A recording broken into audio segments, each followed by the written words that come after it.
Hi, good morning. How's everybody today? First, before I start, please subscribe to my YouTube channel. Please comment below, let me know how I'm doing, and let me know if there's anything you'd like me to talk about. I wanted to sort of mention about cognitive dissonance and the way that narcissism is completely messes with your head. I mean, you could have a person who 1 minute they're like completely amazing and you think that's it, you found your Prince Charming, you found the person you've been waiting for your whole life.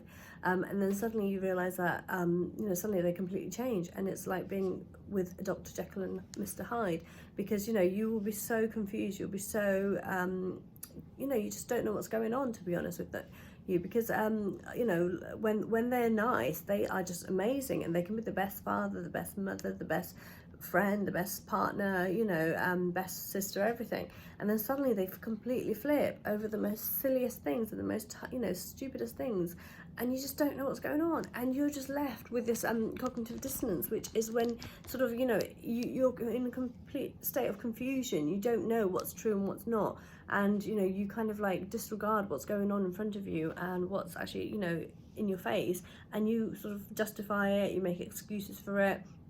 You could be being abused by someone, and you would explain it away saying, oh well, it's something that I've done, or they're just having a bad day, or it's just because they're drinking, or they're taking drugs, or they're not themselves, or they've been struggling, and you explain it away, and then it completely leaves you confused and not knowing what's true and what's not. And even when people may present you facts, and people may try and explain to you what's going on, try and make you see sense, are not willing to listen, you are not willing to take on board anything anybody else says, or anything you may come across, read, any of the facts, and you just want to make it work anyhow you want. You are so desperate to make this thing work. You've come into this relationship with this person, or if it's, say, for example, your parents or your siblings or your friends, and you just don't want to see the bad in someone, because a lot of the victims tend to be empaths, and we tend to see the best in people. We tend to like someone until they give us a reason not to. It's very rare for an empath to take an instant dislike to somebody.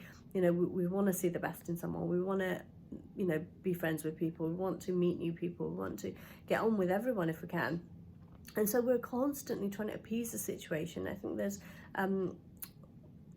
a thing called fawning, which is people pleasing and appeasing situations.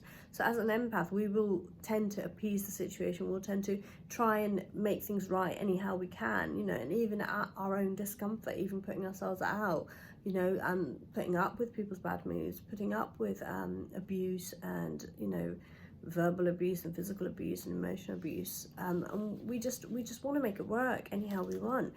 So we are constantly in this state of confusion, and I think a lot of victims report that once they've come out of an abusive relationship, an abusive situation, suddenly it's all clear to them. Suddenly everything seems so clear, everything seems so obvious. It's like, how can we not see this before? And the fog just lifts, and it's like there's a huge thick cloud lifting above from your head, and suddenly everything is so clear to you, and it's like, why can't I see how manipulative they were? It's so obvious what they were doing, it's so obvious how manipulative they were, and yet we didn't see it. It was right in front of our face, because we are constantly in this state of confusion and this cognitive dissonance, which is quite a difficult concept to understand. But a lot of victims report this.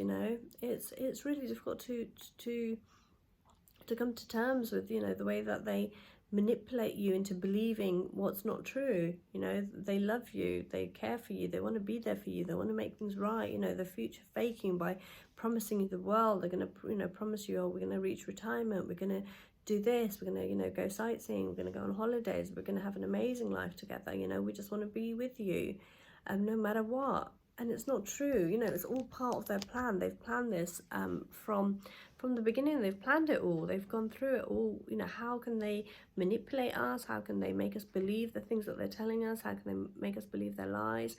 And they get to know us. They get to know our weaknesses. They get to know our sore points. They get to know what we struggle with in our lives. Most of us just want to be loved. We just want to be accepted. We just want to belong. And they take advantage of this. They take advantage of our need to be loved and accepted. And they make us believe that they do love us, and they do accept us, and they do want to be with us no matter what. But it's all just, a means to an end for them. How can they secure a stable relationship or secure a stable home life just to get what they need out of the relationship. They don't really care about our feelings. They don't care what we need out of it. They don't care how much we're struggling. You know, all we want is someone to love us and to accept us. But for them, it's just a game.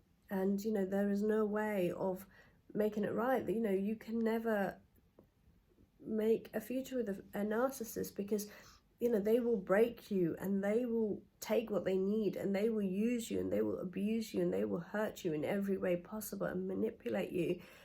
They will gaslight you. They will smear you with everybody, to the point where you're just totally alone, because everybody around you believes them. Everybody around you believes their lies, believes their fake persona that they've portrayed to other people. You know, they go to a lot of pain, a lot of agony to make sure they hide their real self. You know, they cannot bear for people to know who they really are, and that is partly why they don't want you talking to other people. They don't want you to discuss things with other people. They don't want you to go back and complain about them, or to ask for help or anything, because then people will find out what they are really like. You know, they want people not to know. They want to keep this a secret behind closed doors, only between you and your abuser. So, you know, they will triangulate with other people. They will tell you that other people think badly of you or think negatively of you. You know, they don't want you to go back and discuss it with anybody that's, you know, they've had contact with. You know, I was being triangulated with everybody around me, my kids, my sisters, my family, my friends, you know, anybody, because, you know, even the imam, because he didn't want me to go and discuss it with them. He didn't want me to find out the truth. He didn't want me to find out exactly what he's been saying to them, and for them to find out exactly what he's been doing to me and saying to me. So he wants to maintain this this false persona of his, you know, that people think he's amazing and think he's that, you know, an amazing person. And anytime I did talk to anybody, he just, you know, he was so good with his words and so manipulative and so sneaky, and knowing exactly how to talk to people to make them understand, make them believe him and not me. And so he'd explain it away. He'd gaslight me. He'd smear me to people. You know, I'm not reliable. I'm not trustworthy. I'm not honest. I'm just a liar. You know, I will say anything. And yeah, you know, he was the one that was always telling me how truthful I am and how honest, and how, you know, what a nice person I am, genuinely, you know, caring for people. And yet to everybody around me, he's gone and made me into this monster that I'm not. You know, he's put all his traits and projected all his behaviors and traits and attributes onto me, and taken all of the good things about me and made them his. You know, all the things, you know, being an amazing dad. He didn't have a clue how to look after his kids. He didn't have a clue how to relate to his son when his first son was born. You know, I had to teach him painstakingly. You have to spend time with them. You have to play with them. You have to get down to their level. You have to, you know, and everything I've learned in my parenting classes, on everything that I've done, you know, throughout the years, I kind of like taught him all of this stuff, to the point where then he was telling me, well, you're an awful mum. You know, you're not a very good mum, are you? You know, you don't spend time with your kids. You don't get down and play with them on the floor. Well, he was doing that, so, you know, there was no need for both of us to do it. So he would do that, so I didn't need to. You know, it's almost like he took that all away from me, and by gaslighting me and by humiliating me and by hurting me and abusing me, he made me believe that I was worthless and useless. And they do that. That's what the narcs do to you. They make you believe that you're worthless and you're useless and you're not capable and you're not, you know, able to look after your kids. You're not able to be a good person. You know, you're not intelligent, you know, whatever. And little by little, they chip away at your self-esteem and your self-confidence until you believe every word they've said, and you doubt yourself, and you doubt what you're able to do, and you just let them win. Right, I'm going to sign out now. Everybody take care, stay safe. Don't forget to subscribe, and I'll speak to you soon. Take care, bye.